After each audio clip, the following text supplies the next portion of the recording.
Blog Talk Radio. Are you ready to take a bite out of the competition? Are you looking for ideas to make your business better?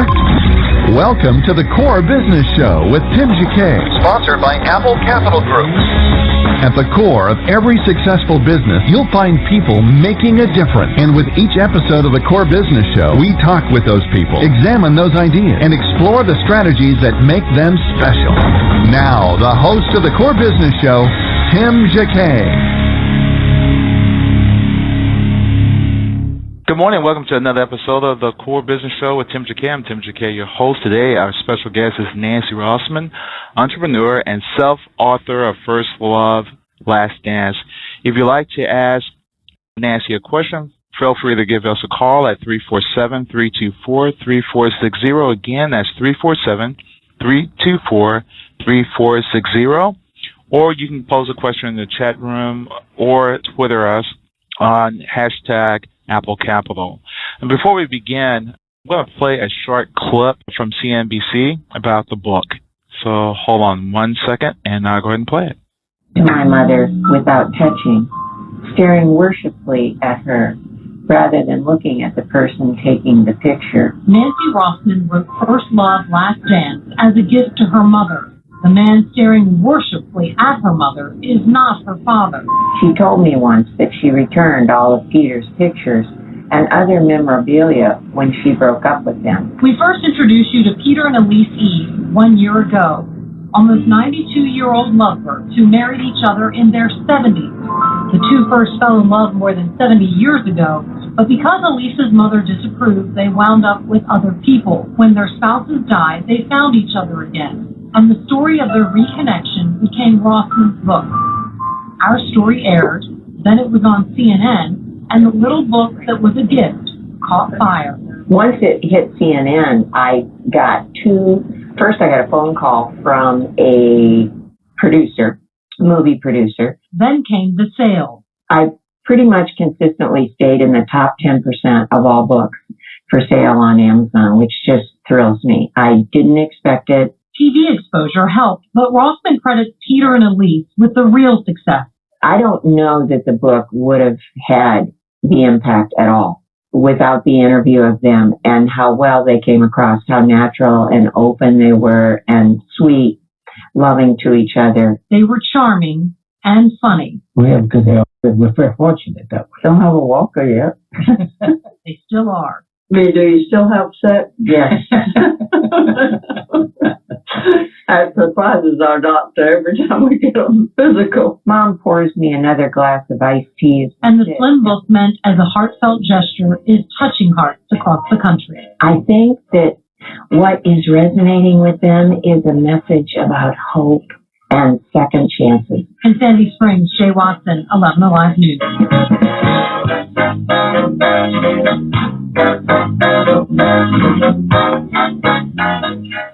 Well, Nancy, welcome to the program. I'm sorry. Nancy, welcome to the program.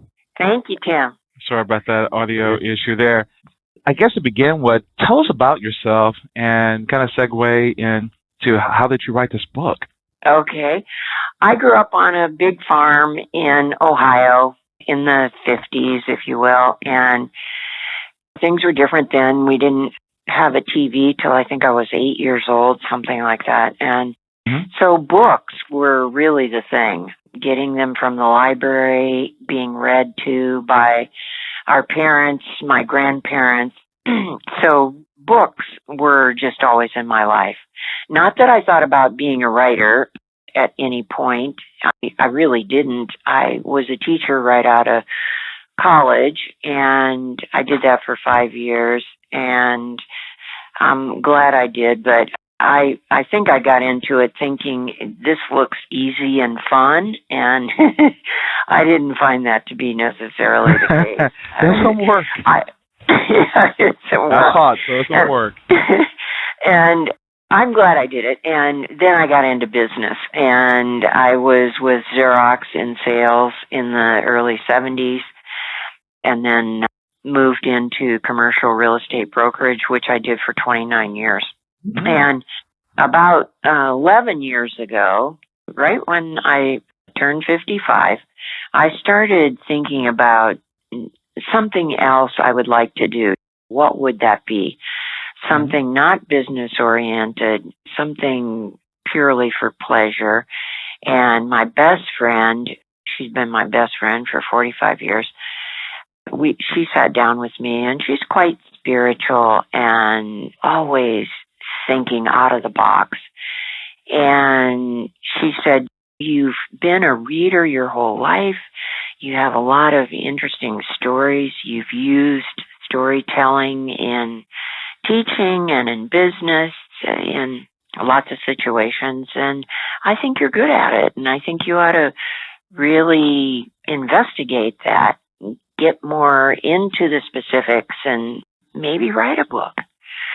So I started in 1999 going to a writers' conference in Washington State, and I thought, because I had read so much and I'd been to college, and you just think, well, how hard could it be? Sometimes you read these books and you just think, wow, I could do better than this, or at least I have.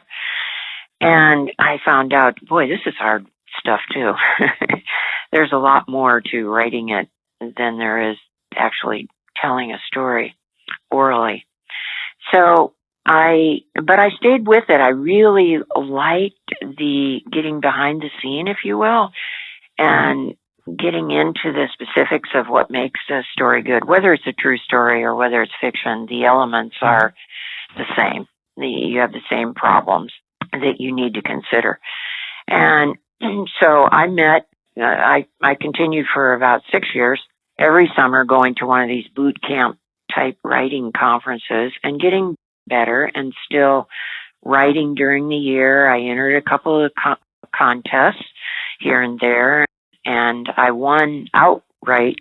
Won one of the contests, was a fiction piece, a short story, and read more about writing and got very diligent about working on it every day for a little bit.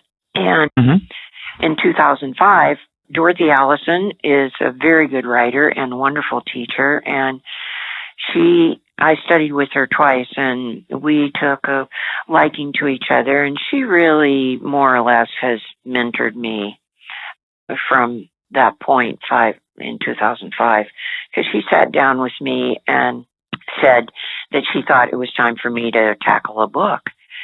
And then she's very blunt, but in a nice way. And she said, I think I need to tell you that your fiction pieces really aren't that good. And going, oh, my heart. And she was smiling. She said, but I have good news. I think that the pieces that you write, the things that you write about that have happened to you in your life, are really wonderful. And I think that you should stick with that. I think you should, certainly your first book should be a true story. And so let's think about what you've got. And I said, well, I taught school for 5 years. I could write about that. And she goes, children, I don't know. They're so overrated. And she said, and it's been done. Let's think of something else. And I said, well, how about business? At that point in time, I'd been in business 25 years. I could write about my business experiences. She said, well, honey, business, you can make a lot of money, but it's boring. And come on, think of something else. And I said, well, hey, Dorothy, I've had 3 husbands. I could write about that. And she goes, men, don't get me started. And I said, well, shoot. All right. Well, listen, there is this story, true story, about my mother, Elise. She fell in love for the first time when she was 19 with Peter. And she became engaged to him at 21, but she didn't marry him not till she was 75. And Dorothy sat right down the chair and pulled up close to me, and she went, I like it. Tell me more. And I said, well, I can tell you more. And she goes, that must have been hard for you. And I said, what do you mean? She said, well, Peter wasn't your father, right? I said, no, Peter wasn't my father. She said, well, it must be hard to know that your mother's first love wasn't your dad. And I said, Dorothy, it really wasn't. From the time I remember, my mother grew up in Atlanta, very Southern, privileged upbringing. She marries my dad, a Yankee. We moved to Ohio after the war. I mean, they moved to Ohio, and then I came along later. And my dad had always wanted to be a farmer, even though he had a college degree and so on. That was what he loved, animals. And he had a thing. It was kind of his dream to have a big farm. And in those days, you could still make that happen if you knew something about it. So anyway, on the farm, there we are on the farm. And when I was about 10 years old, through their mutual friends, Peter got my mother's phone number from their mutual friends in Atlanta, and he called on her birthday.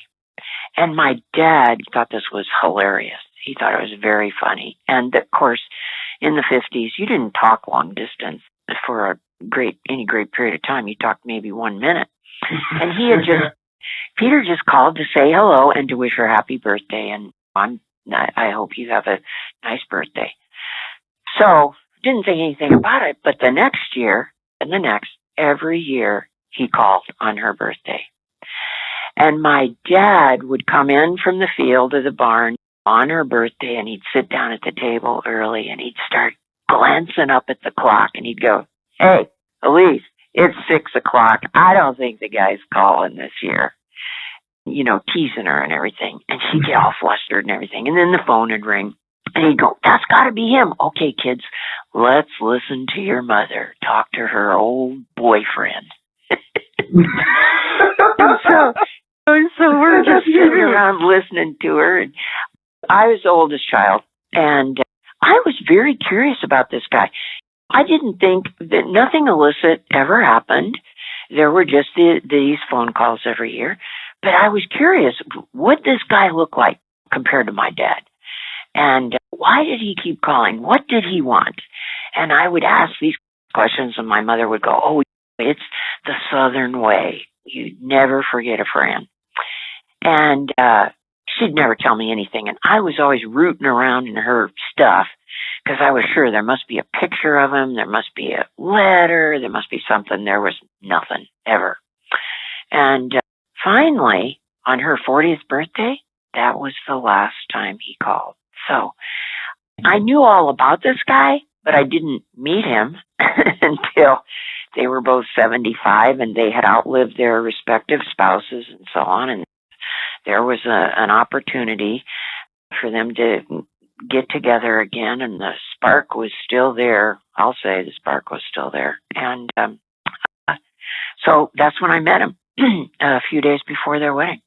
Wow. And they really were like teenagers again. The interview that, I think the book had been out 2 or 3 months, and I had a website, and I was doing all my own promotion because the agents, I queried over 70 agents in New York when the book was finished, and it took 5 years to write. And mostly they said the same thing. 6 of them actually did read the whole book, and they said, Nancy, it's sweet, it's intriguing, but you're not famous, your mother's not famous, there's no illicit sex, there's no controversial subject matter, and it has a happy ending. Oh my God, it'll never sell. Perfect. So, and my husband said, what? And I was just going to bag it. And my husband said, you spent 5 years working on this. Go ahead, just self-publish it, get it on Amazon, set up a website, start doing readings. And I did, but very early on, like in the 3rd month that the book was out, I got lucky because I learned from a PR guy how to approach producers and radio people and so on, and newspaper people, how to get their attention. And so I got the name of a producer who happened to be a woman, at the NBC station in Atlanta. And I just left her a voicemail saying, I've got the best Valentine's story in the whole world. And the couple lives in Sandy Springs, which is North Atlanta, and you could do an interview, so on and so forth, and she bit. And so the interview is so funny. It's on my website, First Love Last Dance website. And I mean, they said you played the clip, so you know some of the funny stuff they said in the interview. I thought, oh man, they can't put this on TV, can they? They will. The producer said, "No, it's sweet, it's funny, it's because you expect old people to be, I think, certainly I did, 90-year-olds to be kind of staid and very conservative, and they giggled through the interview, and they're holding hands all the time, and I thought that holding hand thing would be over, Tim, within the first couple of years, but they always were holding hands. And I guess it's when you're 40s and 50s. Then after your 60s, you really don't care anymore. I think so. We had NBC in various cities. I didn't know this. The TV stations tend to work within their own family. So if you're on an NBC station in one city, then you got a very good chance that others in other cities will pick it up. And so that happened. And then CNN picked up the story and ran it nationally. They aired it 3 times on Valentine's Day in 2010. And so for that whole year, 2010, because it just kept popping up here and there, and I was doing readings like mad, 2 or 3 a week. Wow. And so lots of travel, and my husband said, I think when I was up to like 85 readings or something, my husband said, so how's it going? And I said, I got a real empathy for Neil Diamond now. He said, what do you mean? I said, how many thousands of times do you think he has sung Sweet Caroline, you know? Why? So, but it really worked. It really took off. And for a while, every time Pete and Elise went out to a restaurant in the Atlanta area, or they went shopping at Perimeter Mall or whatever, somebody would recognize them. And because they look very, they both have a very distinct look. My mother's redhead. I mean, not really. She still dyes her hair red, but, you know, she's got red hair. And he has hair. Real thick white hair. And so somebody would recognize him and ask about how they were doing. And sometimes they got asked for their autograph. I mean, nobody ever asked me, but so it was really fun for me to watch all that attention that they got. And I think I did 4 or 5 readings at bookstores and clubs and various places in Atlanta. And they came with me to all of them, and a lot of the people who would be at the reading would then want not just me to sign a book, but they'd ask for them to sign as well. So it was a kick. It was one of those kind of priceless moments.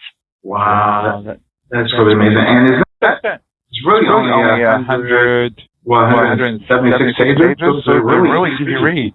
Yeah, it's a quick, intense kind of, it covers about 50 years worth of actual timetable. And the story takes place about half in Ohio and half in Atlanta area. And so I got a lot of press in those two states, if you will.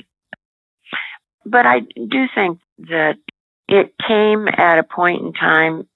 And when it came out, the economy was in the tank. I mean, things were bad for a lot of people. And this was kind of just a sweet, uplifting story.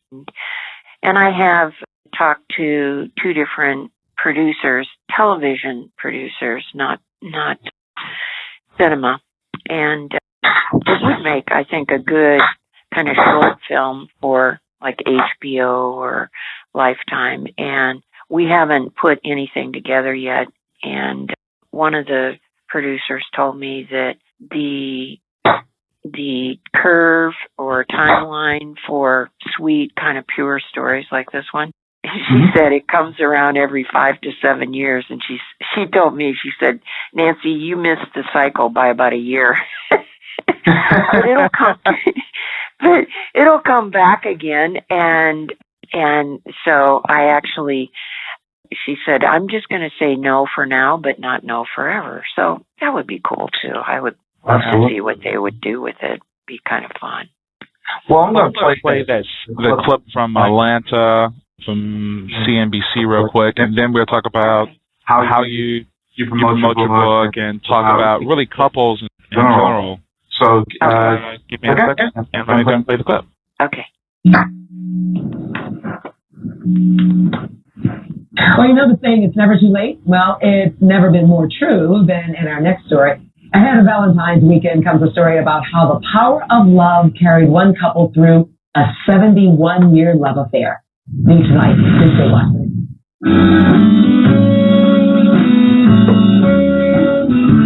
The first Friday of the month, dance night at the Roswell Recreation Center for the 50 and over crowd. One might assume many of these couples have spent a lifetime dancing together, but it took Elise and Peter Eves 71 years to get here.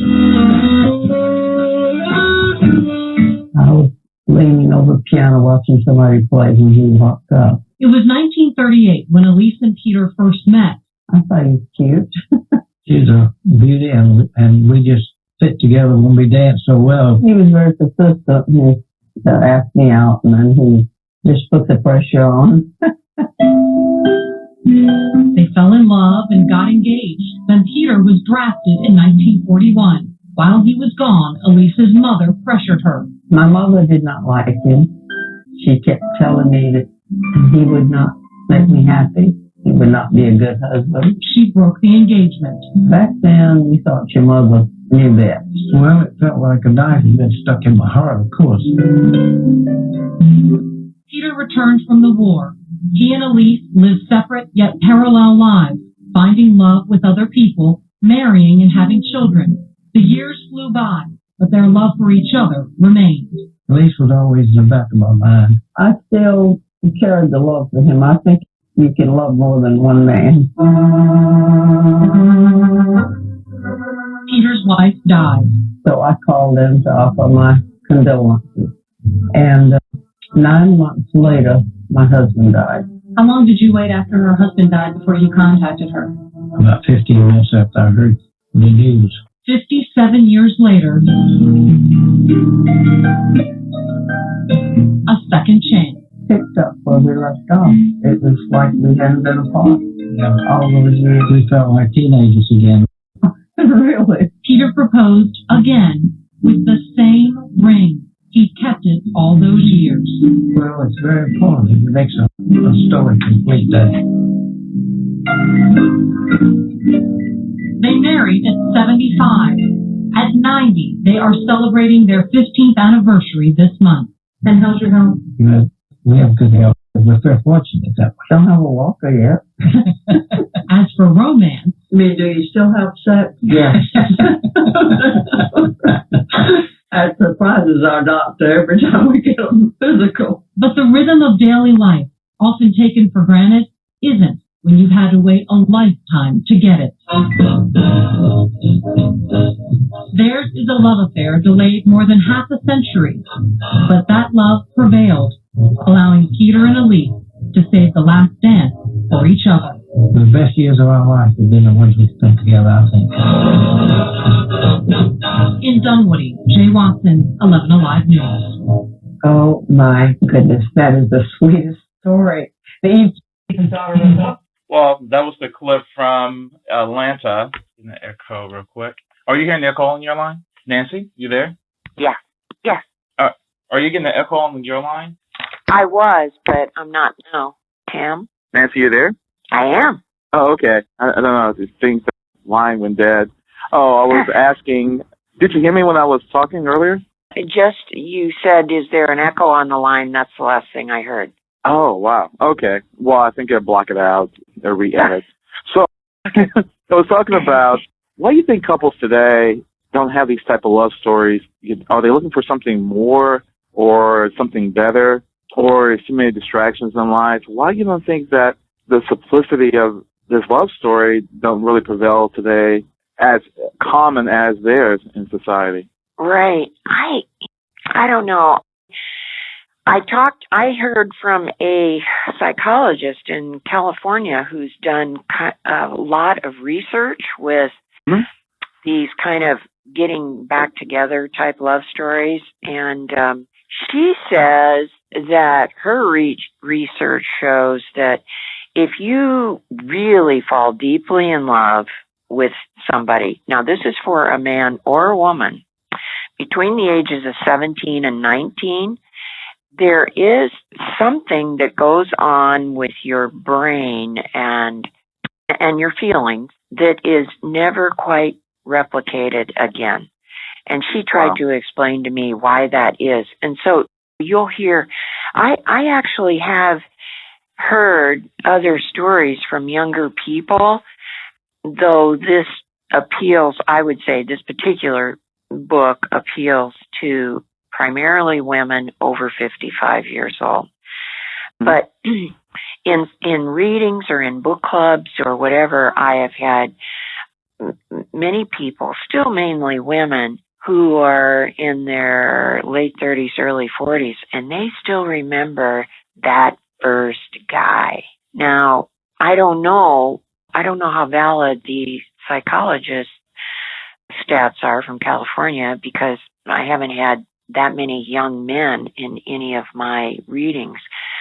But there is definitely some truth to this very first time, this very first love, and we just don't have maybe the mechanism to hear about it. I'm not sure. But I do think that you touched on one thing, Tim, is that nowadays I think people expect so much from this one person and the marriage, and it's probably unrealistic, and there's so many distractions that the time that you give it to work probably isn't like it used to be. Divorce wasn't as prevalent, if any. I mean, when I was growing up, none of my friends, nobody was divorced. And now it's very different. And I think the best thing about young people today, generally speaking, they're waiting longer to get married. And I think personally that's a good thing. Yeah. Yeah, I've just noticing that, for example, when I was teaching middle school and high school, that those particular couple, even though they might go back and forth, but pretty much the couples are pretty solid in high school, and if they decide to get married afterwards, those are the ones that will last the longest. It's kind of amazing, because even looking at 20 years past 20 years when I started teaching in 89, and look through the time when I started in 89 and to today's date, and almost 20 years, over 20 years later, that those couples, way more than half, probably 60 or 65%, who started in high school are still together. They have the ups and downs and so forth, but it's pretty solid. And I guess it's just that distraction. The longer they wait, they see more opportunities, and then it gets to a certain point and say, hey, I'm hardwired. So I'm hardwired. I'm either hardwire myself in high school, and this is the beginning person, or I'm going to hardwire myself in society, and this is what I'm going to be, and you just have to take it. So I guess it's both ways. When you went and wrote your book, how did you go out there and choose a publicist, when you send your manuscripts to a company for them to take a look at it, what steps did you take to try to promote your book? Did you have a team of people, or how did that really work? Well, first of all, it's pretty easy to find vanity publishers, and those are people that will help you for a price self-publish. And nowadays, you don't really need to invest a lot of money because everybody does print on demand. They have these elaborate machines where they can they can print a book. Once the software is in there, they can print a book in like a minute, and with a hardcover and everything. And so anymore, you wouldn't ever go to a publisher and print 5 or 10,000. You just wouldn't do that. For a few $1,000s, you could go to, and you can Google them and then check out how long they've been around. If I had it to do all over again, I probably wouldn't have picked Ex Libris. They have been around for a long time. They're in Indiana. And I got a very good product, and I got a distribution channel through them that they set up for me for like $3,000, something like that. Wow.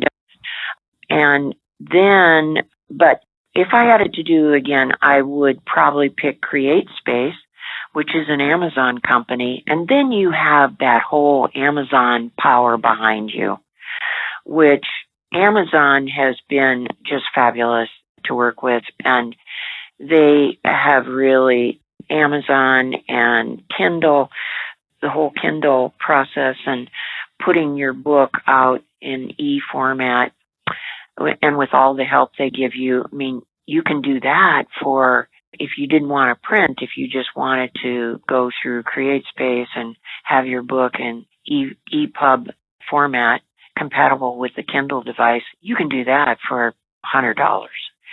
Wow. And the e-publishing is really, I think it was 2 years ago, this coming July, 2 years back, the Wall Street Journal said e-publishing for the first time had outsold, so we're talking downloads, not as in profitability necessarily, but in the number of books sold in that format outdid print. And that was not quite 2 years ago.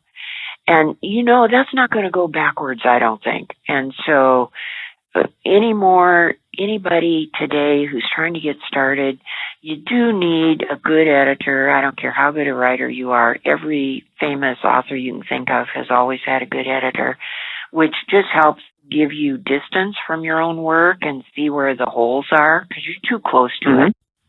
So I hired somebody to help me do that. That was a couple of $1,000. And so when I had finished the manuscript, it was about another 10 months for working with an editor one-on-one to fix it. And then I did, as I said. As far as promotion, then you also have Google AdWords and Facebook. I have over 3,000 First Love Last Dance Facebook fans, and I post there twice a day, every day, and I have for a long time. And I'm not talking about the book there. I'm just talking about things. I'm talking about life, being a woman, being in love, all that kind of stuff. And then initially, for the first year and a half, I had to get all my own gigs, readings. And other than Barnes and Noble and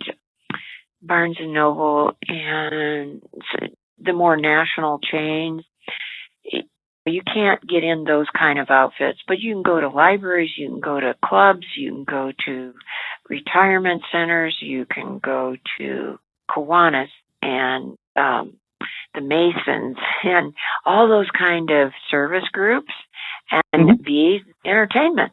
And you can do it a lot of different ways. You can talk about how you wrote the book. You can just talk about the book. You can kind of give some help to encourage other people to do so. And that's what I did. So even with the chains today, I mean, they're dying off. Look like it's more independence is still out there. I'm sure those will be pretty easy. But dealing with chains themselves is not really, I don't see book signings on a regular basis. Maybe I see like once a month or maybe twice a month or every other month.